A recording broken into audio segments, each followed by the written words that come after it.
Ladies and gentlemen, very warm welcome to you. You're watching a brand new episode of Encounter. Today, our guest, he's a CEO, he's a lecturer, he's also a musician, an author, amongst many other things. He will be speaking about tapping into the human potential and personal growth. Our guest is none other than Subheer Ramnorath. A very warm welcome to you and thank you for being here. Hi, Oshan. It's a pleasure to be here and thank you for inviting me.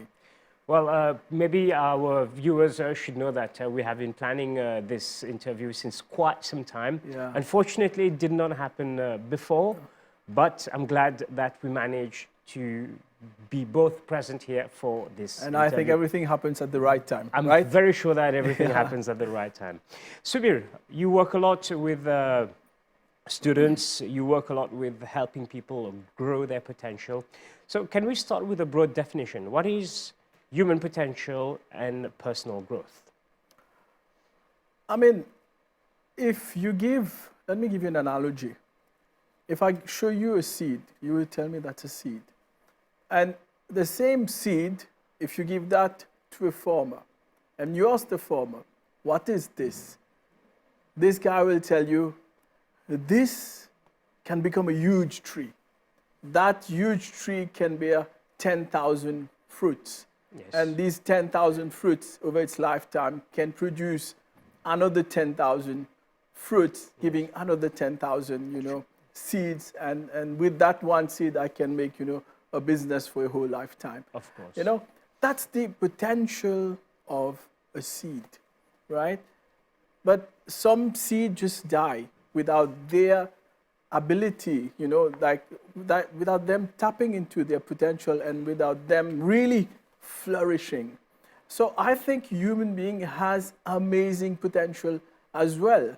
And I can just show you that right now. Right now, there are billions of neurons in your head. Who is controlling that, Roshan? It's you. Well, If it's inside you, who is controlling it? well, we think we control it. I don't think we control everything because we're not very conscious about it. You're not conscious about it, just like the seed is not conscious about its potential, right? Who is regulating your blood pressure then? Homeostasis does it on its own. Where is it? Inside of you. Inside you. Yeah. So there should be something inside you which is doing all these amazing works, Yes. which transform your body from a baby to this young gentleman sitting right here in front of me. So there is a fantastic intelligence inside you, inside every one of us. Of course. It's amazing what we have inside of us. But it's quite sad to see what we do with that amazing potential. Now let me give you another simple and practical example to show you what we can do and what potential we have. You said, we play music. So when I was playing music, my fingers in the beginning were not even moving. I wouldn't be able to move fast. But when I sat down, with the master, and I started to train those fingers, and after doing the same thing again and again and again and again, those same fingers, which were hardly moving, now move beautifully and at a speed that I didn't even know I could perform at. Okay. That's evidence that there is potential inside you, but you need a tool to bring that. You need technique, you need knowledge to bring out that fantastic potential which we truly are.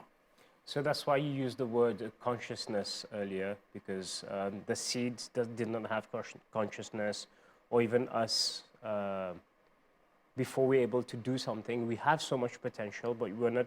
So what you mean by consciousness is also we're not guided of what we can possibly do? I think first to discover anything, you need to be aware of it. So if you're not aware, that's what we call you're operating in the field of ignorance. You're not aware Yes. of your potential. I think awareness precedes mastery. If you want to master anything, first you need to be aware of it. Else, life would become life like, John the beggar. It's one of my favorite stories. There was this beggar sitting on a box. And he spent his whole life begging right? And he was sitting on the box, and that's all he had on the streets of UK. So one day after, 15, 20, 30 years, suddenly he died. And his beggar colleagues, his other friends, said, we're missing John. The only thing he had was this box which he never opened, right? So they said, let's open it. They took an iron bar and opened the box. And when they opened the box, they were like dumbfounded. It was speechless. Because in that box were precious jewels, diamonds, and gold coins. Okay. But he wasn't aware he was sitting on a treasure. That's what happened to you when you're not aware. You just live your life normally, not being aware of the vast human treasure that's inside you. So how do you raise your awareness, Subheer? There are many, many possible avenues, right? Let's start by the simplest, an advice we could give to parents, to children, to probably how to initiate the first step. Yes, it's taught by first looking at yourself. We've known a lot of things about technology, the economy, or the people as well. Of course. We know a lot of things about what they do and all that stuff, about cats on YouTube, and many other things we've studied for a long time. Yes. But what we've missed out in this rat race, in this daily rush, is to sit back and look at ourselves, go within us, and it's called introspection. Have a look, take a mirror, and look inside of you. And that's where it all started for me as well. And when you look inside of you, you would see beautiful things, and you would also see imperfections, and you would also see room for improvement. Of course. Now, where you see areas like need some improvement, the next thing is you start to inquire and learn about it. Okay, that's lacking in me. What can I do about it? You acquire knowledge. But first it's come with that intense desire of knowing it. And then you acquire knowledge, and then the magic happens. Of course. No, it never happens. The magic happens only when you put in massive action. Okay. Because massive action will get you massive results, and will push you forward. Because massive results give us lots of joy, lots of enthusiasm, lots of faith that this is working. Okay. But many people go, find out, that's how I am, get the knowledge, and we stop there. You mentioned that you have to do self-introspection, but also people have to find the motivation to go through the whole process and give a lot of effort to have massive results. But there's an issue nowadays. Most people do not have the motivation. They live a very mundane life. So I think this is where we have the biggest problem in society nowadays. I agree with you 100%. And in all that I write, in all that I say, people ask me, do you do what you speak about? Does your book change people's life? I say no. I speak only about one thing. It's time you take responsibility for your own life. It's time you start to parent yourself and stop depending on others and external things to change you, right? So no one else except you can push yourself. I can speak to you. You can feel motivated for a day. But the change doesn't happen if it's not lasting. Yes. So you're going to need to push yourself. You're going to need to give yourself that drive every day.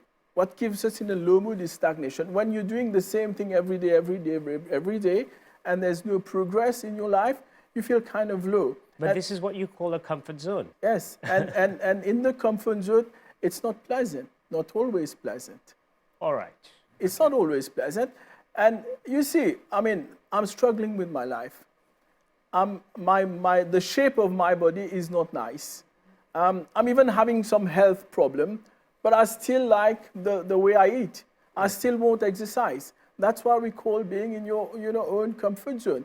But if you look at the world, look at nature around you. If you put a seed here, the natural tendency is is for it to grow. It will sprout. It will somehow. sprout and want to grow. If you put a little animal, the animal want to grow. You know, if you look at the baby want to grow. Our natural tendency, our natural, way of life, what we want to achieve is growth. Yes. And what gives you a lot of joy is when you do something today and you see a little result tomorrow or maybe day after, you feel happy about it. And this happiness gives you a little drive to go out and do a little more tomorrow. Okay. That's how it works. But if you sit here and you want me to motivate you, you want someone else to come and push you, one day someone will do that for you. But after a week, after a month, after 3 months, you got to take care of yourself. And I think we're all grown up enough now to take care So of what ourselves. is the secret to keep the motivation going? Because it's very easy to lose that motivation after 1 or 2 days. Burn the bridges. If you want to stay on an island, right? If you want to stay on an island, what do? You say, okay, I want to stay on this island now. I don't want to leave the island. The first thing that you do, if there's an airport, you burn it down. If there's a harbor, you burn it down. If there's a boat, you burn it down. Burn the bridges, you have no option, right? You stay there. So if, for example, you want to get up every morning, once you've decided, don't think about it again. Because what will happen, you will start to negotiate with yourself. Okay. You say, I'll get up this morning, right? And then when the alarm rings, you press the snooze and give yourself, a few lame reasons, right? I'm tired, I work hard. That's an excellent example. I think most people have struggled to wake up early in the morning. Exactly. So once you decide to do something, you have a 5-second space, a 5-second, room to do it or not. And if you don't do it in that 5 seconds, your own brain will come in between you and the action and will start to give you, excuses not to do it. So once you want to do something, say, I'm going to do that, right? And Mel Robbins said that. You said you can't 5, 4, 3, 2, 1, and then you go out and do it. Don't negotiate with yourself because your biggest enemy, the only one who is preventing you from getting out of your bed and going and achieving your dream is your own self and your own mind, and it's called your own negative self-talk. It's telling you don't do that. And that's your biggest enemy. And you're going to fight with that, and you have to win that. Easier said than done.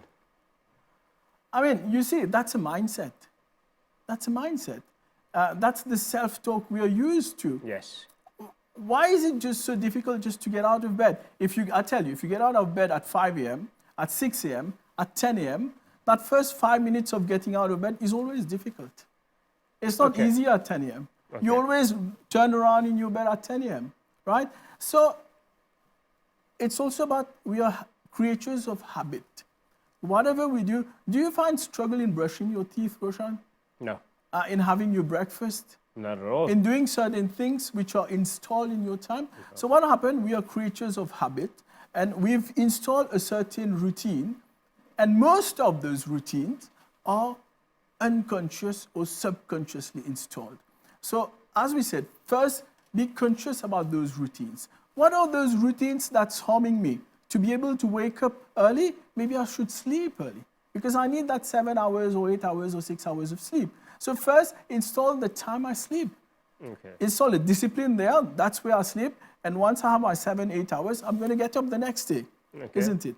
That's how. So it happens not by always motivation, by installing the right routine. They say that it takes 3 weeks, 21 days to start a new habit. Is that true? Let's say if you want to wake up early and you tell yourself you will go at sleep roughly 11 and wake up at 7, or you go 11 and wake up at 6. If you manage to do it for 3 weeks, you naturally get into a rhythm. It becomes a habit. It was said earlier that it takes 3 weeks. Now I think it takes around 60 to 70 days. What happens? 60 to 70? 70 days to install so 2 a new months. habit. For a new, actually there are neurons, pathway that are created in your mind. Exactly. So it doesn't happen in 3 weeks. It actually takes longer. That's why, and once that is established, it's no longer effort. It's no longer painful. But only there is, just imagine, a rocket going up in the sky. It's only when it's pulled down by gravity in the first few minutes or seconds, it's tough. After that, once just it's goes away. cleared of gravity, it just goes easier. Yeah. So that's the start is difficult. Then in the middle and in the end, it's more beautiful. You're talking about routine. What is your routine? I have a routine which I've been following for quite a few years now. The thing is, I haven't missed even one day of the routine. And that's, I think, the secret. Because if you miss one day, I've always feared, actually, that I miss one day and then it become a habit, I will miss it seconds. Even if you're sick? Even if I'm sick, even if I'm traveling, even if there's a death in the family, even if I'm not good, I just get up and get going. So it starts by getting up earlier than everyone in the house, because that's my time, my quiet time. I stay in a very cool, lovely place called Cupid. Polno. Yeah, Polno, but I love the Polno because just imagine, I'm surrounded by green trees. You listen to the birds singing in the morning. So it's dawn, it's quiet, there's no noise and no echo around. And I close my eyes and I go into this deep meditation and I'm drenched in peace. Drenched in peace. And you realize that you have different states, different level at which you can operate. And it's my time to, disconnect from all this artificial intelligence and to connect with the real me who is there. So do you wake up from your bed, have a walk, and then meditate, or you just do it as it is? One of the purpose is to achieve control over your senses, over your mind. And I just get up in the morning, just have a quick, wash my face and brush my teeth, and I sit down because I don't want to awaken the senses as well. I don't want to awaken the mind too much. Okay. So I want, because the mind is still a bit asleep, the senses are a bit asleep, so I make the most of that and I get into my meditation and morning routine. So I do that for around 40-45 minutes. And then after that, I read my values. Because when you go out in the world very often doesn't allow you to live and walk your values. So I strengthen my belief in my values in that very deep state, When you mean values, is quotes from people, or do you read sacred books? I read sacred books, I read quotes from people. Inspirational speakers and authors, the books that they have written? I'm mostly all these, ancient wisdom. Nice. I prefer to go to that. And then I come out of the room and I'm in that very beautiful state. And in that beautiful state, I go and wake up the kids. It's time to play with them. It's some family time and some cuddling and some love. Your day starts. And then I go out and make a healthy meal because it's time to feed the mind and then it's time to feed the body. And then the kids, by the time, would be ready and go out to school. Yes. And then once they're off, I would have my breakfast. And that's where I listen to all these talks and all these learning happen. Subheer, speaking about routines, how do you develop a good routine in your life? Especially, they say that in the morning is very important. Yeah, I mean, it's the time of the day where it's still quiet in the morning, and you're going to make the most of it. And it's also very important because imagine you had a bad morning, a burglar came in your home. It affects your whole day, isn't it? And if that happens every day, it affects your whole week. If that happens every week, it affects your whole month, and that becomes your whole year. So the quality of your morning affects the quality of your day, your week, your month, your life, your lifetime. So it's something very important is how you begin your day. And it's also a very good way of installing habits, of strengthening your beliefs. So everything that I do, it's releasing in the morning all these positive, happy hormones it's like flooding my body with that. Now imagine after 3 hours, around 7 or 8 in the morning, I'm in peak state, ready to fight and ready to tackle the world. Okay. All right. So you prepare yourself to the best that you can before going to work so that you can face the day to your best. And since you started doing that, what changes have you seen in your life? A lot. Actually, it's game changing. It's a huge change. My temper has come down. I feel more sweetness inside me. And also when your mind is calm, you can see the mind as a lake. You know, when do you see, imagine there's a forest and a lake in the middle. When do you see a clear picture of the forest around? When there are waves on the lake or when the lake is calm? Definitely when the lake is calm, yes. you see a better picture of what's around you. So it's the same thing for the mind. Once you calm the mind, you are able to see things much clearer. And being in a leadership position, that helps me to read situation better.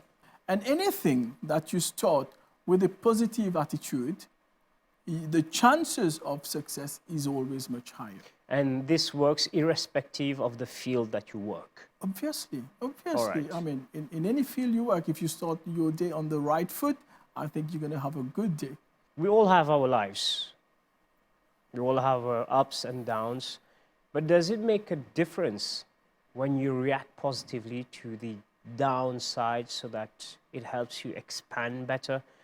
Understanding what I'm trying to ask you. So sometimes life doesn't throw roses at you all the time. Of course. Sometimes they throw stones, and you're asking me whether that helps me to face those dark valleys of life. Yes, but most importantly is those who react the best to the bad situations are the ones who are the most successful, because we all react a certain way when things are good. Let's face it. And it's easy. And it's easy. Yeah. But the difference between the successful ones and the unsuccessful ones is we all find a way to go around. But the ones who are the most creative and the ones who find the way to best go around a rock or a mountain are often the most successful ones. Yes. And that's where also this aspect of emotional intelligence come into play. And those who are emotionally intelligent are usually, those who achieve the best performances in those situations. Because you see, Roshan, there are two things that happen in your life, broadly. Things that you can control and things that you cannot control, right? So, for example, can I control the war that's happening in the world right now? No. I don't have the power to do that. And obviously, it's affecting lives of many people, even in this country. Now, what will worrying about this bring to me? If you worry about something that you can't control, the only thing that will happen to you, it will worsen the situation. 100%. So worrying about something that you can't control, you agree with me, won't change anything. No. So now you have a second option, is to look at things that I can control and make the best out of it. And if possible, turn the problem into possibilities. And I've seen companies do that. I've seen individuals do that in bigger situation, bigger problem, or in smaller problems. Every problem is an opportunity. Every problem is an opportunity for business. It's an opportunity. I've also worked with a few companies. I've seen companies turning around their business in COVID. And after a year of operation, one of the companies I work with, it's a true story, they have 20 staff and are actually profitable even after 1 year. You know? Okay. So I think they're raw. If you're creative enough, you'll find a solution. If you're compassionate and kind enough, people will help you. And if you're determined enough, you will get through. So what's required, apart from resources, is resourcefulness. That character trait, that grit to get you through that. And I think the morning routine helps to install those traits in you. The morning routine helps you to develop more empathy also? One of the first lines that I tell to myself is I look around me and I say, I'm very grateful for this beautiful day. Because when we focus on things that we don't have, we will always have a sense that there's something missing. And if you always focus on things that's missing, there will be a sense of lacking in your life and you can't be happy. But when you focus on things that you have through gratitude, right, you would be happier. And when you would be happy, you would have a more positive attitude. And as we said earlier, if you take up any challenge with a positive attitude, right, through gratitude, you're going to succeed. So let gratitude be our attitude when we start the day. Let gratitude be our attitude. Yes. Fantastic. That's a beautiful saying. Subheer, this episode has come to the end. But what I take from it is have a good morning routine, develop empathy, develop your effectiveness. Probably our body is one of the best technologies that has ever been created in this world. I agree with you. And I want to say that let's have a second episode. And because just a few minutes ago, you mentioned about creativity, especially in the face of difficult situations. And I think that we can speak a lot about it, creativity, and also how it helps in terms of educating yourself. Exactly. So, Subheer, don't go anywhere. We'll have a second episode. So I won't say thank you for now. Okay. See you soon. See you soon. Ladies and gentlemen, we have now come to the end of this episode of Encounter. I hope you have enjoyed it as much as I have. And a big thank you to Subheer for this first episode. We'll be having a second one with him shortly.